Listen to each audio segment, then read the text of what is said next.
Hi, my name is Brian. This is my shop, Freedom Tactical. You found my YouTube channel. Please check out my other videos, like and subscribe. There's fun stuff. This is going to be a little more educational. If you're pro gun, please check out all my other videos. We break things, we build things, we Cerakote things. We just have fun. We make some jokes. This is going to be a little more educational. We are talking specifically about office-specific safety considerations when carrying a firearm. I have some sources. If you want a basic handgun safety, this is going to go beyond that. We're going to skip all the basics and jump right into office-specific safety. If you want the basics, say so in the comments. I'll send you some stuff. Some resources for basic handgun safety. If enough people want it, I'll try to do a video on that, but lots of good resources out there. Okay, first of all, securing your weapon. You're going to notice that this is more about holsters than it is about guns. Carrying all day at the office, at a desk, in a chair, or in meetings is very difficult and different from carrying out in public or at the range. In an office setting, comfort can't compromise safety. Now, if you currently conceal carry and you're going out in the evenings and you have a holster that you like, there's a good chance that when you start carrying at the office and in an office setting, that holster will no longer work for you. I realized in the first day that my favorite holster was never coming to work with me again. That being said, if you plan to start carrying, purchase your handgun vault first. Get that into you, because when that gun gets uncomfortable in those first couple trials, you're going to need a place to tuck it. Okay, your holster should cover the trigger completely. Hold the firearm firmly, no loose stuff. The canvas Uncle Mike's at Walmart for $15 are a no-go, I promise you. It should be should not be loose fitting, soft, or open-ended. It should be comfortable enough for long periods of sitting, but secure if you stand up, bend, twist. There's a lot of options out there. Shoulder holsters, ankle holsters, belly bands, hybrid, inside the waistband holsters are all options, but they all have trade-offs. That being said, you will probably purchase 3, maybe even 4 high-dollar holsters before you find the one that you like and is comfortable. I believe that is the cost that you need to agree on before you decide to carry into the office. You need to know that you need to buy a nice holster and you need to be ready to spend $300 or $400 in total selecting that right holster. There's no way to know how comfortable it's going to be until you've wore it for an 8-hour day. Again, when that holster fails, have your lockbox ready. Jump ahead. Retention and unauthorized access. This just means your gun is your gun. You're 100% responsible. Even if somebody else was to get their hands on it, you are 100% responsible. Don't let somebody else get their hands on it. That's the key. When you leave your desk, it can't be in a desk drawer, it can't be an unlocked purses, no briefcase, no nothing. It can't be sitting up in the open. It either has to be concealed on your person or in the lockbox. Even if it's just a quick trip up to the bathroom, to the coffee, to refill your water bottle, you need to have that secured 100% of the time. You are 100% responsible for ensuring that no one else ever touches your firearm or accesses it. You need to be in control of your firearm all the time. Now, let's go to the risk of accidental discharge. Again, this is going to be a lot about holsters. You need to consider what you're going to be doing that day. Office chairs, rolling office chairs, reclining office chairs, they can all interfere with your holster. Using the restroom in a stall can require removing your holster or adjusting your waistband. This is one of the most common times when accidental discharges happen. Also, be mindful when using the restroom not to leave your firearm behind. Duh, but it happens all the time. This is probably I have actually seen it. I saw somebody left a revolver on a baby changing table. Now, we're going to get personal here. We're going to do some bathroom talk. I don't like leaving my gun in my holster because it's so heavy. If when I have my pants undone, it flips upside down and potentially could fall out and possibly slide into the next stall. Just falling out is a problem in its own. So I unholster and I put my gun into the pocket that my pants create when they're down around my ankles. Use your imagination. I'm not going to paint any more of a picture than that. My gun stays there. Now, don't get on your phone and start scrolling. Don't be there for 20 minutes. It'll increase the chances of you forgetting to take your gun with you. You get in there, do what you need to do, put yourself back together and get out. Now, if I forgot to reholster my weapon, I'm sure that would be pretty cold. I think that works really well for me. It's a good reminder. If I was to ever forget, I think that'd be a great reminder that I forgot to reholster my weapon, and it is now down in the bottom of my underwear. All right, no more bathroom talk. We're moving on. We're talking about bending over, so I want to make that clear. We're no longer talking about the bathroom. Bending over to plug in a computer, picking up paper, sitting in different positions can put pressure on the trigger if you don't have the correct holster. I work in an office setting, but I am also required to do flooring, sometimes work above the ceiling, climb ladders, a lot of reaching up over my head. You need to consider what you're going to be doing in that day, and if your holster is not adequate for things you don't normally do, that'd be a good time to use your gun vault. I'm also going to do some videos about different gun vaults and the pros and cons of different gun vaults. So again, like and subscribe. Okay, legal considerations. I'm going to try to speed this up a little bit. Don't carry where you're not allowed to. Your concealed carry permit does not override the law or company policy. This next topic is probably the most important, is how you behave when you're carrying a firearm. If you have somebody that knows you're carrying a firearm and senses aggression or sarcasm or even an argumentative attitude, the fact that you're carrying a firearm kind of multiplies how they see that. And just remember, if you're pro-gun, if you're pro-Second Amendment, your behavior represents us all. So keep that in mind and have good behavior. Stay away from heated debates or arguments. We all have those topics that kind of get our blood boiling. Just stay away from them. When you put that gun on, you have to walk away from certain things. Again, sarcasm or aggressive remarks in a disagreement. No stepping in to handle a difficult coworker or visitor. You are not security. You have the responsibility to walk away.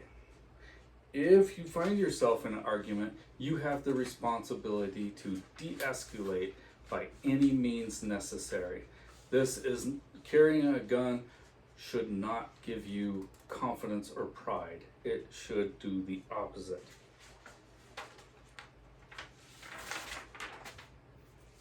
Now, moving from that into the emotional responsibility of carrying a firearm. I have a gun shop. I hear it all. I hear every different perspective on everything. I have heard multiple times that if you carry, you should always carry. The day you don't carry is the day a situation's going to break out and you're going to be sitting there helpless. I can't disagree more. We all have bad days. We all have higher stress days. We all have those nights we just didn't sleep before. Me personally, I get hangry. You have to know what your weak points are and what affects you emotionally, and you have to make that decision on a daily basis if you are in a good enough condition emotionally to carry a firearm. Okay? For example, when I carry, I make sure I eat on a scheduled basis. It keeps me emotionally more fit to carry. It keeps me more aware of my surroundings. It helps me deal with bad situations better. You want to be in the top of your game. It's not a sign of weakness to say I'm just not at the top of my game today. I'm not going to carry. If you're emotionally overwhelmed, mentally distracted, you might want to consider not carrying that day. If you did not get enough sleep,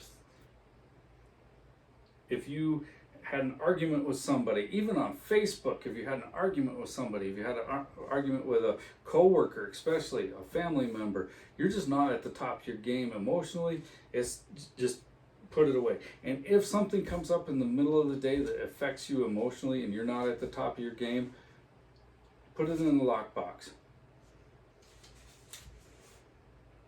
And just come to the agreement with yourself that you're not going to go back to that firearm that day. These, in our culture, saying you're not at the top of your game, you're not emotionally fit to carry that day, it's seen as a sign of weakness. I really want to change that perspective, change that thought, and let's call it responsible judgment. Also, if you notice a coworker who seems unstable or expressing extreme anger and depression, say something. Armed or not, workplace safety is at risk. Emergency planning. This one's a little bit difficult. Emergency planning, let's say there's a situation that breaks out. A concern in the office space is a shooter.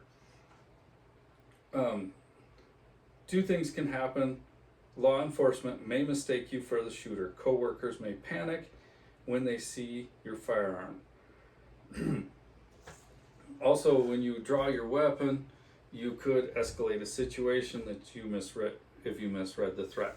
So drawing your weapon you want to be kind of the last resort, and then keeping it pointed downward. Your body language here is very, very critical and comes from training. Muscle memory takes over where your mental capacity might be overwhelmed by the situation around you. Your adrenaline's going to be very, very high. Your muscle memory needs to take over. You're going to hold that gun pointed down. Your body language will hopefully tell your coworkers that you are not a threat to them, but you are a safe place for them. And you can signal them to get behind you. And then I've talked about it in my other videos as well. You stand your ground. You do not advance towards the threat. You stand your ground, you make a stopping point, and you hold fast there. If you have another concealed carrier coming from the other direction and you're advancing, you could shoot each other. You could mistake each other for the threat. A law enforcement officer could also be coming into the building and could mistake you for the threat as well. Again, carrying a gun does not make you responsible for stopping situations. It is to get yourself and others, hopefully others, out of that situation. An emergency plan, you can develop that with other concealed carriers if you know who they are. You can develop that throughout your office. It's a great idea. Also communicating with them, it also builds that culture. I will tell a coworker, I'm not carrying today. I didn't get enough sleep last night, or I'm not carrying today. I just don't feel up to it. You don't have to share any more information than that, but that helps build that culture where they feel more comfortable just admitting that they're not capable that day, or wouldn't be responsible for them to be carrying that day. It also informs them that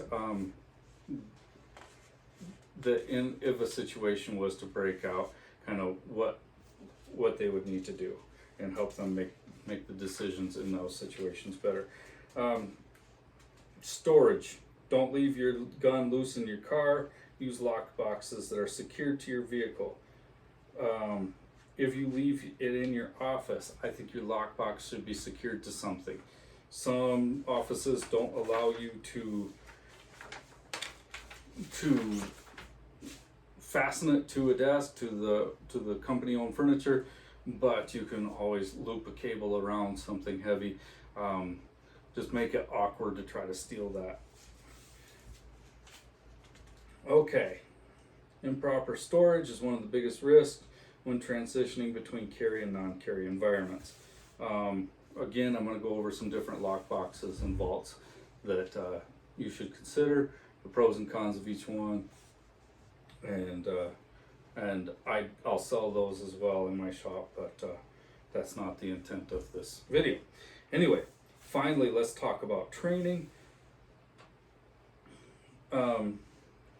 Getting your concealed carry, or starting to conceal carry, is at the beginning, not the end. You need to train and train and train. Look up courses in your area. I sell the Mantis program. I'm a big fan of the Mantis program. It's an indoor laser trainer. You can do that in the comfort of your own home. I like to discourage people from relying on just range time. Use your dry fire training techniques. Train in the clothes you're going to wear with the holster you're going to wear. Train going through your day. If you sit down a lot, sit down. If you reach up over your head and work up over your head a lot, reach up over your head. Train how you're going to carry, as well as how you're going to draw, how you're going to shoot. There's a lot of scenario-based decision-making training, legal use of force training. There's a lot of resources out there. I highly encourage you to take that. That is now your take as many classes as you can. That is now your responsibility. Thank you for watching this video. That hopefully helps you, and that is also part of your responsibility. If you choose to carry concealed firearm in the workplace, it is not a casual decision. It requires a higher level of awareness, maturity, and responsibility. If you carry well, be discreet, be respectful, be calm. Make sure safety is your top priority. Thank you for being here. It shows responsibility. Please subscribe, see my other videos, and just remember, when you carry, you represent us all. You represent the whole firearms Second Amendment supporters, and you represent us all. We don't have a lot going for us. We got a lot false news, swayed news, false statistics. A lot of people want to argue that this will not make the workplace safer, but doing so responsibly is huge, and it will make the workplace safer. Thanks again. Freedom Tactical Firearms out of Cheyenne,